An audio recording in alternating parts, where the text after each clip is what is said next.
شریف میں یہ حدیث پاک موجود ہے باب الکبر میں، آقا علیہ السلام کے صحابی عرض گزار ہوئے یا رسول اللہ صلی اللہ علیہ وسلم یہ اچھے کپڑے پہننا، اچھا جوتا پہننا یہ ہمارا دل چاہتا ہے ایسا کریں، کیا یہ بھی تکبر ہے؟ میرے کریم آقا علیہ السلام نے شاہ فرمایا نہ، فرمایا کہ یہ جو ہے نا اللہ جمیل و یحب الجمال، فرمایا کہ میرا اللہ بھی سونا ہے اور حسن کو پسند بھی فرماتا ہے۔ میں یہ اچھے کپڑے پہننا اس لیے کہ آپ جو ہے نا وہ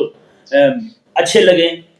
یہ تکبر نہیں ہے۔ تکبر کیا ہے؟ میرے کریم آقا علیہ السلام نے فرمایا بطر الحق و غمت الناس، میں کہ حق کے سامنے اکڑ جانا، آپ کے پاس چار پیسے آ جائیں اکڑ جائے بندہ حق کے سامنے، دین کے سامنے اکڑ جائے، اپنے ابا کے سامنے اکڑ جائے، اماں کے سامنے اکڑ جائے، استاد کے سامنے اکڑ جائے، علماء کے سامنے اکڑ جائے، میں یہ اکڑنا جو ہے نا یہ تکبر ہے۔ اور دوسرا میں وغمت الناس، لوگوں کو ذلیل سمجھنا، اگر اچھے کپڑے پہن لیے ہیں تو لوگوں کو حقیر سمجھنا، ایسے جناب پرے پرے پرے پرے بھی میرے نیڑے نہ آنا ہے، اس طرح کر کے لوگوں کو کرنا، دھتکارنا لوگوں کو، میں میرے کریم آقا علیہ السلام نے یہ تکبر ہے اور یہ میرے اللہ تبارک و تعالیٰ کو انتہائی ناپسند ہے۔ اس سے ثابت یہ ہوتا ہے حدیث پاک سے اچھے کپڑے پہننا جو ہے یہ تکبر نہیں ہے، لیکن اچھے کپڑے پہن کے کسی کو ذلیل سمجھنا یہ تکبر ہے۔